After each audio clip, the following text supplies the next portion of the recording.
Hello everyone, good morning Sitaram बधाई good morning Sitaram कही दियो। मोटा में फाकी भेरी वही हूँ बिचारा बोले तो हमें बोले तो हूँ आज बोले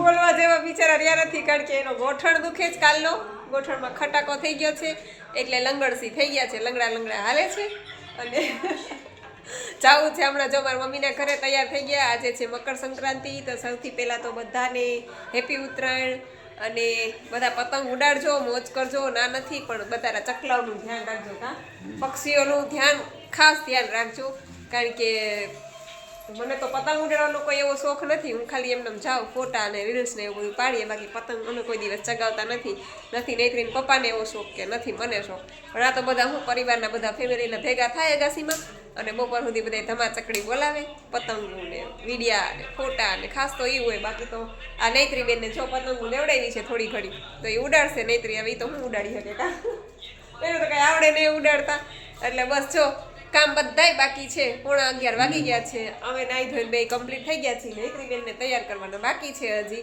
અને એન પપ્પા એને જો નાસ્તો કરાવે છે ચા અને રોટલી પેલા ચા ને રોટલી દીધી તો ચા ને રોટલી નથી ખાવી છાસ ને રોટલી ખાઈ છે અને અગાસીમાં તો આજે અમારે ધમાચકડી ચાલુ થઈ ગઈ છે બધે અને અમે જો કે હમણાં અગાસીમાં આટો મારીને આવ્યા ને કામ બધું પડ્યું છે બતાવું જો વાસણ ઉટકવાના પડ્યા છે અડધા રાતના છે અડધા સવારના છે બધી ભેગું થયું છે એક તો અને કચરા પોતા બાકી છે ખાલી વાસણ ઉટકીશ આજે હું કચરા પોતા નહીં કરું તમને કહી દઉં છું બરાબર કારણ કે કચરા પોતા કરું ને તો બપોર થઈ જાય ઓલરેડી 11:30 થઈ ગયા છે ને વાસણ ઉટકી અને કચરો વાર નાખું ફટાફટ અને પછી નૈત્રીને તૈયાર કરી દો ને પછી જાય મારા મમ્મીના ઘેરે સારું હાલો તો રેજો બધાય કન્ટિન્યુ આ તો ખાલી ઉપર એમનું પહેર્યું છે બાકી આ તો કાઢ નાખીશ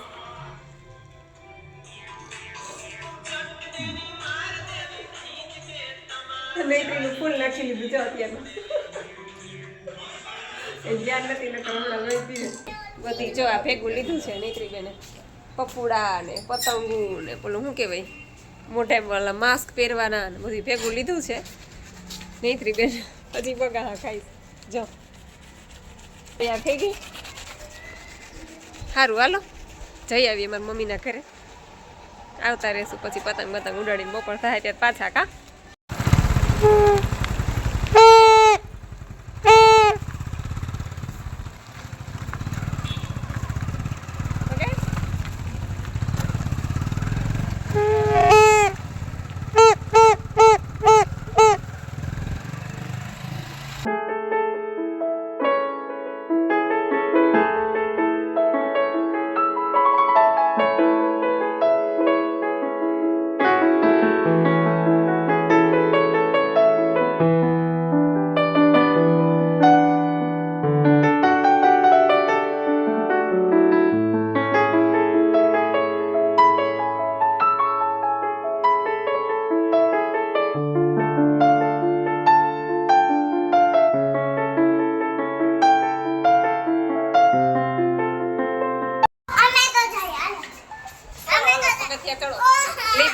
લાઈટ વહી ગઈ હોય ને હાલો હાલો પગથિયા ચડીને જવાનું છે ચાલો ચડો પગથિયા ચડો હાલો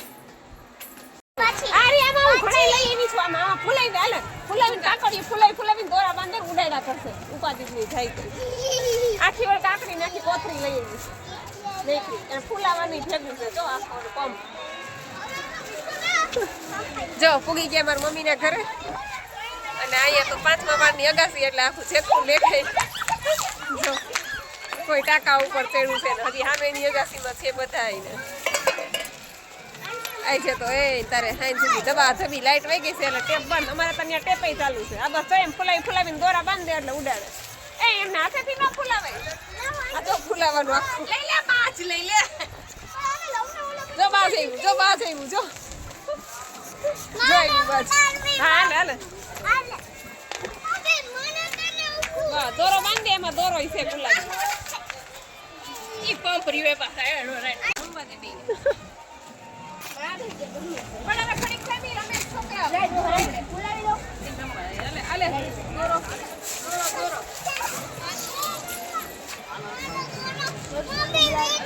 નૈત્રી બેન નું બાજુ ઈડું જો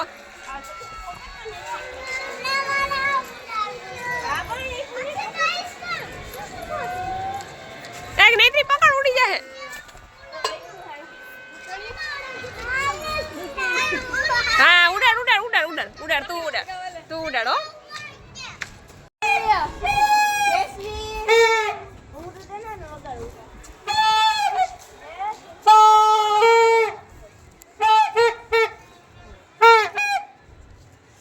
દિશાન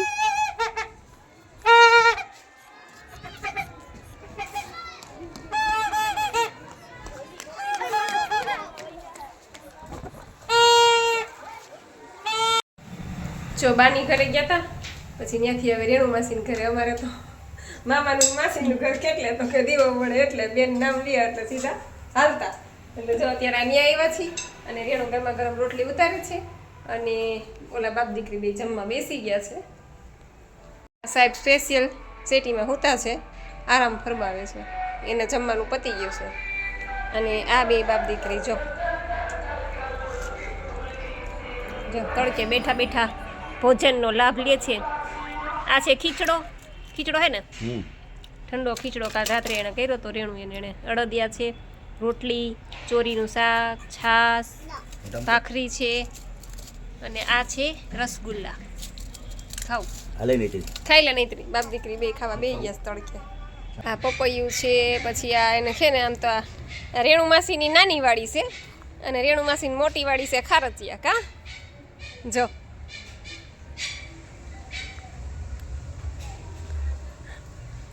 માસી ભાણે બે વાડીમાં ગયું ટમેટા ઉતારવા નહીતરી કે મારે ટમેટી ખાવી છે શેરડીની ગંડેરી ખાઈ છે અને ટમેટી ઉતારે છે જો લાટ ટમેટી છે આમાં તો જો જો તો ખરા કેટલી બધી છે જો નહીતરી આમ તો જો કેવી મીઠી હોય જો જો અંદર બહુ હોય ધ્યાન રાખજો આમ ઉચકાવીએ ને કેવું છે આમ તો હજી કાચી છે આ બધી જો કાચી છે બધી કાચી છે આમ તો જો અમે થોડા થોડા ઉતારીએ રોજ તાજે તાજ આરી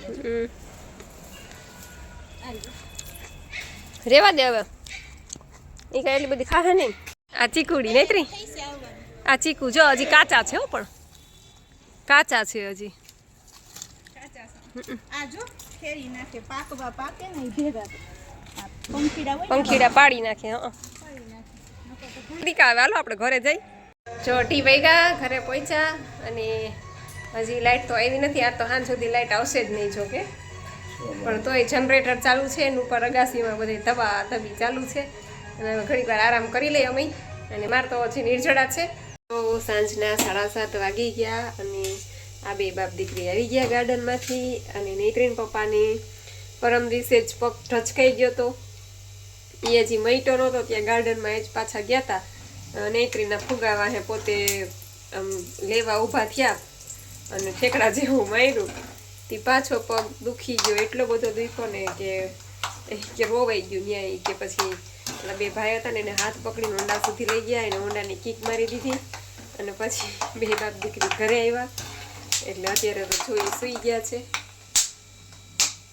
પણ તેડા મરચા તેડા બી તેડા અને નૈત્રી માટે આવી મોરી વાગી ગયા અને નૈત્રીન પપ્પા બે ગયા જમવા તો નીચે બેહાય એવી પરિસ્થિતિ જ નથી અને ટાઈટ ચડી છે ને જોરદાર કા આવી ટાઈટ કોઈ દી નથી ચડી એવી ટાઈટ ચડી એને હવે એ બે બાપ દીકરી બેસી ગયા જમવા હું એ જોઈ મારી થાળીમાં સૂકી ભાજીને લઈને બેસી ગઈ હાલત તો જો કંઈ નહોતું બોલો કંઈ નહોતું ને એમાંથી આ પગમાં ખટાકો બોલ્યો હાલત ખરાબ થઈ ગઈ હવે હજી નૈત્રી બેનનો હાથ મૈતો નથી ત્યાં એનો પગ એકનો હાથ દુખે છે ને એકનો પગ દુખે છે બે ભાઈ બેઠા બેઠા વોલીબોલ રમે છે બોલથી બે બાપ દીકરી હરખા નૈત્રી એન પપ્પા કે લંગડે પપ્પા હું ગયા લંગડે પપ્પા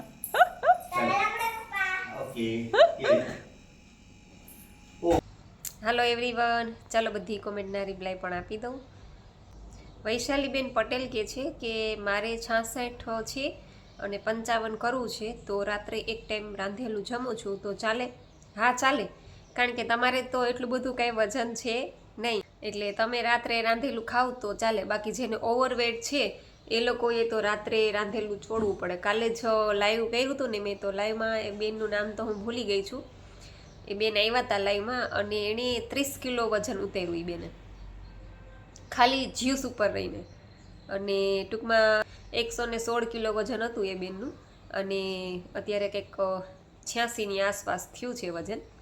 એટલે એ એક મહિનો ખાલી લિક્વિડ ઉપર જ રહ્યા હતા, જ્યુસ ઉપર જ, અને નિર્જળા અને એનીમાં. એટલે આ બધાને જેને ઓવરવેટ છે ને એ લોકોને તો આ કરવું જ પડે. માનો કે 10-20 કિલો ઉતારો હોય ને એ લોકો રાત્રે રાંધેલું ખાય તો હાલે. બાકી 100 કિલોથી ઉપર જે લોકોના વજન છે એ લોકોએ તો લિક્વિડ ઉપર જવું પડે, નિર્જળા લાંબા કરવા પડે, અને એનીમાં પણ પ્રોપર વ્યવસ્થિત કરવો પડે તો જ એ લોકોને રિઝલ્ટ મળે ટૂંકમાં. એટલે એ બેન કાલે લાઈવમાં કહેતા હતા કે મેં કે 30 કિલો વજન મારું ઉતરી ગયું છે, અને કહે છે બેન કે મારે બીમારી તો નથી કોઈ, તો રાત્રે એક ટાઈમ રાંધીને બનાવેલું જમું છું. હા ચાલે, કેમ કે તમારે બીમારી પણ નથી અને તમારે એટલો વજન પણ નથી. પછી દક્ષાબેન મેસરિયા કે છે કે વિડીયોની રાહ જોતી જ હતી, ત્યાં વિડીયો આવી ગયો અને તરત જોઈ લીધો. એવું છે, સરસ. લ્યો, તમે રાહ જોતા હતા ને, દિલથી યાદ કરતા હતા ને, એટલે અમે આવી ગયા આમાં. પછી દક્ષાબેન મેસરિયા કે છે કે ભગવાન એમના દીકરાને સાજો કરી દે એવી પ્રાર્થના કરું છું. થેન્ક યુ બેન દક્ષાબેન. દક્ષાબેન બારોટની કાલે કોમેન્ટ હતી કે એમના દીકરાને તબિયત બરાબર નથી, 25 વર્ષનો દીકરો છે, અને એમનું ઓપરેશન ને એવું બધું આવવાનું છે. અને કાલે તો એણે કીધું કે લાઈવમાં આવ્યા હતા ત્યારે કાલે પાછું કીધું કે ફેફસાની અંદર કંઈક ગાંઠ થઈ ગઈ છે અને એનું ઓપરેશન કરાવવું જરૂરી છે ખૂબ જ. તો બસ બધા પરિવારના એમના દીકરા માટે પ્રાર્થના કરો છો, એ માટે ખૂબ ખૂબ ધન્યવાદ, બધાનો દિલથી આભાર. ભગવતીબેન કણઝારીયા કે છે દીદી મને તમારી જેમ જ બપોરે જમું એટલે પેટમાં દુખે. મને પેટમાં કે એવું તો કંઈ ના દુખે, પણ ટૂંકમાં આદત છૂટી ગઈ ને, કારણ કે 5 વર્ષથી હું સવારે તો મારે નિર્જળા હોય અને બપોરે ફ્રૂટ ને જ્યુસ ને એવું હોય, અને રાત્રે એક ટાઈમ જમું છું. એટલે બપોરે આપણે ફ્રૂટ ને બધું ખાધું હોય ને, જ્યુસ ને બધું લીધું હોય ને, એટલે બપોરે રાંધેલું ખાઈએ ને એટલે મજા જ ન આવે, આળસ ચડે ને, આમ બેચેની થાય ને, એમ થાય પછી એવું થાય કે આ ક્યાં ખાધું, આના કરતાં તો 2 ગ્લાસ રેડીનો રસ પી લીધો હોત ને તોય મજા આવી જાત. એટલે એવું થાય, આપણે આદત છૂટી ગઈ ને બપોરે જમવાની, એટલે હવે જમવાનું ક્યારેક થાય ને તો આપણને મજા ન આવે, એવું થાય. અને કાલે મને લાઈવમાં એક બેન પૂછતા હતા કે તમે કે કમ્પલસરી નિર્જળા કરો જ છો? મેં કીધું હા હો, નિર્જળા તો મારે સવારના કમ્પલસરી હોય જ. ક્યારેક જ એવું બને કે મારે બીમાર છું કે દવા ખાવાની છે, ગોળી છે, આ છે તે છે, તો ક્યારેક જ મેં નાસ્તો કર્યો હશે, બાકી સવારે તો મારે પ્રોપર નિર્જળા 6 કલાકના કરવાના જ. એટલે એવું છે.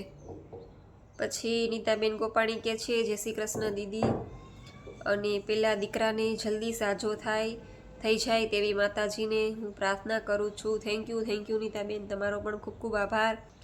બધા દક્ષાબેનના દીકરા માટે પ્રાર્થના કરો છો એ બદલ. કેરવીબેન શાહ કે છે દક્ષાબેન ઈશ્વરને પ્રાર્થના કરું છું કે તમારો સન જલ્દીથી સાજો થઈ જાય બેન, ધીરજ રાખો, ઈશ્વર રક્ષા કરે તમારા દીકરાની. થેન્ક યુ કેરવીબેન, તમારો પણ ખૂબ ખૂબ આભાર. પછી વર્ષાબેન પીઠિયા કહે છે કે હા દીદી, મેં મારી ફ્રેન્ડને કીધું કે એક ટાઈમ જમીએ તો પણ મજા આવે છે, અને પહેલાં બીજું ડાયટ કર્યું છે, એમાં 3 ટાઈમ જમવાનું છે, પણ જે કીધું હોય એ જ ખાવાનું, અને આમાં એનું વજન ધીમે ધીમે ઉતરે છે એમાં, એટલે મેં એને NDS કરવાનું કીધું. અચ્છા એવું છે, કાંઈ વાંધો નહીં. રાત્રે તો એક ટાઈમ આમાં આપણે જમી જ શકીએ. જે લોકોને ટૂંકમાં એટલો વજન નથી ઉતારવું એ લોકો રાત્રે તો જમી જ શકે છે ફૂલ પેટ. અને હા, બીજી ડાયટમાં તમે કહો છો કે એમાં તો બધું એ લોકોએ કીધું હોય એ જ ખાવું પડે, અને પાછું એ લોકોએ કીધું હોય એટલું જ ખાવાનું, એટલી જ કેલેરી લેવાની, એનાથી વધારે કેલેરી નહીં લેવાની, એવું બધું હોય છે એમાં. અને આમાં તો એવું કંઈ છે નહીં, આમાં તો તમે કાચું ખાઈ શકો, જેટલું ખાવું હોય એટલું, પેટ ભરાઈ જાય ત્યાં સુધી તમે કાચું લઈ શકો. પછી અનિલભાઈ પટેલ કે છે જય સ્વામિનારાયણ, નેત્રીને કેવું છે હવે હાથે? બસ નેત્રીને હવે સારું છે ભાઈ. પછી લક્ષ્મીબા રાઠોડ કે છે જય માતાજી, નેત્રીને હાથમાં શું વાગ્યું છે અને હવે કેમ છે? જય માતાજી બેન, નેત્રીને ફ્રેક્ચર થઈ ગયું હતું હાથમાં અને હવે સારું છે. પછી દિશા ક્યુટ સ્ટેટ, ગ્રીન જ્યુસમાં ગાજર ન ખાય? ના, ગ્રીન જ્યુસમાં ગાજર ન નાખતા. ગાજરનું તમારે જ્યુસ પીવું હોય તો અલગથી બનાવજો. ગાજર છે, પછી બીટ છે, અને એમાં તમે ટમેટું નાખો, પછી સફરજન નાખો, એવી રીતના અલગથી ગાજરનું જ્યુસ બનાવી અને પીજો. ગ્રીન જ્યુસમાં ન નાખતા. મનીષા વાંસેના આઈડી છે અને કહે છે કે એનીમાં લેવાથી આંતરડા કોરા પડી જાય એવું છે. હું તો 5 વર્ષથી લઉં છું. મારે તો 5 વર્ષથી આ સિસ્ટમ ચાલુ છે અને હું 5 વર્ષથી અત્યારે સવારનો તો લઉં જ છું. હજી મેં બંધ કર્યો નથી. અને એનીમાં તમારે ન લેવું હોય લાઈફ ટાઈમ તો ફરજિયાત પણ નથી. માનો કે તમારે વજન ઉતરી જાય, રોગ તમારો વયો જાય, પછી તમારે એનીમાં બંધ કરવો હોય તો તમે બંધ કરી શકો ધીમે ધીમે. અને પછી તમારે ગ્રીન જ્યુસ છે એ તમારે એનાથી પણ કામ ચાલે, કારણ કે ગ્રીન જ્યુસ તમે લઈ લીધું હોય એટલે તમને પ્રેશર તો આવવાનું જ છે, કચરો જમા થવા દેવાનું નથી ગ્રીન જ્યુસ છે એ. એટલે તમારું ગ્રીન જ્યુસથી પણ કામ ચાલે. પછી તમે એનીમાં બંધ કરી દો તો પણ ચાલે. અને કદાચ તમે લ્યો થોડું ઘણું પાણી ચડાવો તો એમાં કોઈ નુકસાન નથી, કેમ કે આપણે સવારે ઉઠી અને રોજ બ્રશ કરીએ છીએ, નાહીએ છીએ, શરીર આપણું સ્વસ્થ કરીએ છીએ, તો આ પણ એક જાતનું એ જ પ્રોસેસ છે કે આપણે આપણું આંતરડું ક્લીન કરીએ છીએ. અને થોડુંક 400-500 ml પાણી ચડાવી દીધું તો એ કાંઈ નુકસાન કરતું નથી. છતાંય તમારે ન લેવો હોય તો તમે છોડી શકો છો ધીરે ધીરે. પછી અમારે લતાબેન કહે છે જય શ્રી કૃષ્ણ. જય શ્રી કૃષ્ણ. દક્ષાબેન બારોટ કહે છે કે થેન્ક યુ સો મચ બેન મારા દીકરાને દુઆ કરવા માટે. અરે નાના બેન થેન્ક યુ ન કહો. બધા બસ પ્રાર્થના કરે છે. જો આપણો આખો યુટ્યુબ ફેમિલી આપણી છે આખી તમારા દીકરા માટે પ્રાર્થના કરે છે. એ જલ્દીથી સાજો થઈ જશે, ચિંતા ન કરો. અને સવિતાબેન કહે છે જય માતાજી બેન, જય માતાજી. પછી દર્શનાબેન ભટ્ટ કહે છે રચકો એટલે શું? તો રચકો એટલે આપણે જે ઢોર ખાય ને ખેતરમાં, શું કહેવાય એને, મારા ખ્યાલથી ગદબ, લગભગ ગદબ કહેવાય. એટલે એ ટૂંકમાં એક જાતનું ઘાસ જ છે. જેમ કે આ ઢોરને કેમ ખવડાવે છે મકાઈ ને બધું, ઢોર માટે બધું અલગથી, એમ આ એક જાતનું ઘાસ જ છે, ઢોર ખાય. અને સ્પેશિયલ ઢોર માટેનું જ છે. પણ એનો જ્યુસ કરી અને આપણે પણ પી શકીએ. રચકાનું જ્યુસ બહુ જ સારું, બહુ જ ઉત્તમમાં ઉત્તમ. રચકો છે એ સૌથી ઉત્તમ. એટલે એને રચકો ટૂંકમાં ખેડૂને ખબર હોય કે ઢોર માટે એ લોકો અલગથી વાવતા હોય એટલે. પછી મનીષા ગેવડિયા 20 દિવસથી 50% જ સિસ્ટમ ફોલો કરું છું અને એનીમાં રેગ્યુલર કરું છું તો પણ 7 કિલો વજન ઉતરી ગયો છે. અરે વાહ, ખૂબ સરસ, બહુ સરસ રિઝલ્ટ મળ્યું બેનને. હજી તો 20 દિવસ થયા છે અને હજી તો બેન એમ કે છે કે ખાલી 50% સિસ્ટમ ફોલો કરે છે બેન, તોય 7 કિલો વજન ઉતરી ગયો 20 દિવસમાં. તો 100% કરતા હોત તો કેટલો ઉતરી ગયો હોત. ખાલી 20 દિવસમાં 50% ફોલો કર્યું બેને, તોય બેનનો 7 કિલો વજન ઉતરી ગયો. તો ખૂબ સરસ રિઝલ્ટ મળ્યું બેન, તમને ખૂબ ખૂબ અભિનંદન. સિસ્ટમ ચાલુ રાખજો, વજન તો ઉતરશે જ તમારો. એટલે જ કહું છું કે જેટલું આપણે ફોલો કરશું ને, માનો કે કોઈ 50% કરશે તો 50% ફાયદો થશે, કોઈ 60% કરશે તો 60%, 70% કરશે તો 70%, ફાયદો જ થવાનો છે, નુકસાન કાંઈ થવાનું નથી. જેટલું કરશું ને એટલું આપણને જ ફાયદો છે. તો ખૂબ સરસ બેન, ખૂબ ખૂબ અભિનંદન તમને. પછી સિદ્ધાર્થવાળા જય માતાજી. જગુબેન જય માતાજી બેન. પછી રિધિબેન કહે છે જય માતાજી દીદી, નૈત્રી બહુ મસ્ત કામ કરે છે. અરે વાત જવા દો નૈત્રીના કામની તો. પછી રૂપાબેન ગઢિયા કહે છે ઢીંગલી સરસ કામ કરે છે, હાથનું ધ્યાન રાખજો, પાટો તો પલાળી નાખો. અરે વાત જવા દો એને તો. કાલના વિડીયોમાં છે ને કોમેન્ટ ઘડી ઘડી બંધ થઈ જાય છે. હું ચાલુ કરું છું ને થોડીક વાર થાય ને તો વળી પાછી એની મેળે કોમેન્ટ બંધ થઈ જાય છે. ક્યારેક ક્યારેક આવું થાય છે, અમુક વિડીયોમાં કોમેન્ટ એની મેળે બંધ થઈ જાય છે. તો કાલના વિડીયોમાં કોમેન્ટ એટલી બધી આવી જ નથી, કારણ કે કોમેન્ટ ઉપરથી જ બંધ થઈ જાય છે. તો આ જે કોમેન્ટ છે એ બધી પરમ દિવસના વિડીયોની છે. તો બસ આજનો વિડીયો અહીં પૂરો કરું છું. તમને વિડીયો કેવો લાગ્યો એ જરૂરથી કહેજો. લાઇક કરજો, શેર કરજો અને ચેનલમાં પહેલી વાર હોય તો ચેનલને સબસ્ક્રાઈબ કરી લેજો. તો મળશું પાછા કાલે નવા વિડીયો સાથે. ત્યાં સુધી આવજો. જય સિયારામ, જય રામજી કી.